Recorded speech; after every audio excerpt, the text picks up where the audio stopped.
कटौती प्रस्ताव के पक्ष में मेरा सवाल बजट बनाने की प्रक्रिया पर है।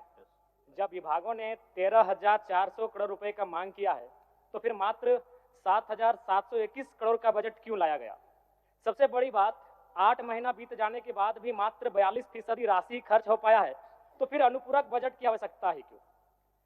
और कहीं ऐसा सच तो नहीं कि सरकार का खजाना खाली है?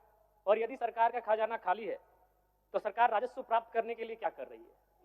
अध्यक्ष महोदय, जमीन की रजिस्ट्री में करोड़ों अरबों का राजस्व हानि हो रहा है। किसी जमीन की कीमत यदि 1 करोड़ होता है तो कागज में दिखाया जाता है 25 लाख। सरकार को राजस्व मिलता है 25 लाख पर और काला धन का इस्तेमाल होता है 75 लाख पर। महोदय, अगर मेरी बात पर आपको संदेह है तो किसी भी इस राज्य में अगर किसी भी बड़ा भूखंड, एकड़ों का भूखंड अगर उसका खरीद बिक्री हुआ है तो आप उसकी एसीबी के माध्यम से जांच करवा लें, दूध का दूध और पानी का पानी हो जाएगा। और चोरी साफ नजर आया है अध्यक्ष महोदय, कई आईएएस अधिकारी जेल की यात्रा कर चुके हैं। अध्यक्ष महोदय, मैं कोयलांचल से आता हूं और ईडी, जांच एजेंसी और तमाम न्यूज चैनल्स रिपोर्ट की मानी तो प्रत्येक दिन झारखंड राज्य में 1000 अवैध गाड़ियों का निकासी होता है। यदि एक कोयले की गाड़ी में 50 टन कोयला मान ले और 1 टन का मूल्य अगर 5,000 रुपए मान लें तो 25 करोड़ रुपए एक दिन का होता है।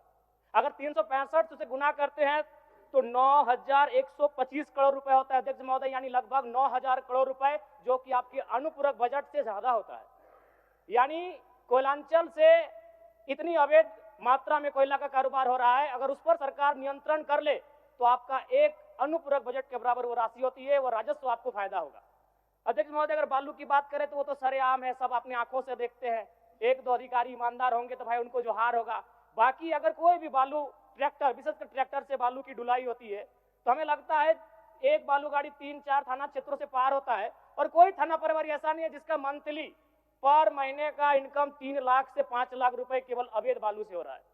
अतः सरकार को, मैं मानता हूं कि सरकार का खजाना खाली है, तो खाली है तो इस प्रकार अगर लूट की छूट होगी, जो सरकार के खजाना में आना चाहिए था वो थाना प्रभारी के जेब में जाएगा, पदाधिकारियों की जेब में जाएगा। तो इसी प्रकार हम लोग छात्रों से कलेक्शन करेंगे अध्यक्ष महोदय।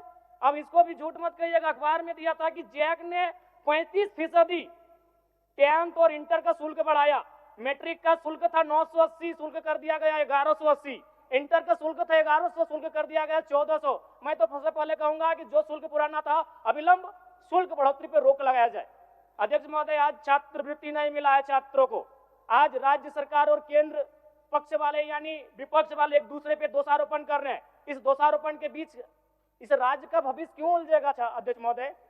आज 2 वर्षों से छात्रवृत्ति नहीं मिल पाई है, इसका निराकरण होना चाहिए। और बिल्कुल बड़े शर्म और दुर्भाग्य की बात है कि जिस राज्य का युवा, जिस राज्य का भविष्य स्कॉलरशिप नहीं मिलने से परेशान है, हताश है, उस राज्य के विधायक 4 करोड़ 32 लाख के आवास में रहेंगे। ये कितना बड़ा दुर्भाग्य की बात है।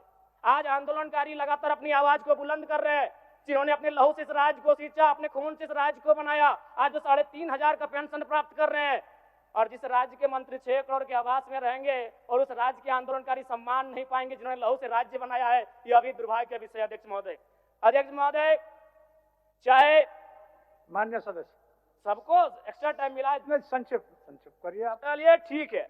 अध्यक्ष महोदय, बड़े सौभाग्य से हम 2 मंत्रियों के बीच में आते हैं। 32 और 34 दोनों साथ बैठे हैं, हमेशा यूं ही साथ बैठे, हमारी शुभकामनाएं।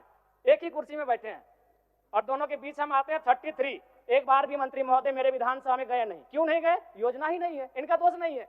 मेरे विधानसभा में कोई नई योजना, किसी के विधानसभा में मंत्री पद का कार्य क्या है? सिर्फ अपना विधानसभा नहीं होता है, कम से कम साल भर हो चुका है।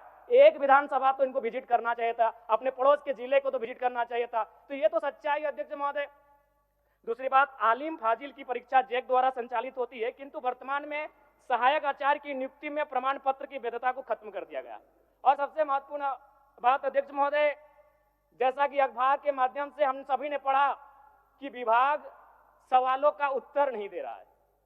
अध्यक्ष महोदय, शून्यकाल में कल रात्रि 12 बजे नीरा मैडम और मंगल कालिंद्रा का झगड़ा हो गया।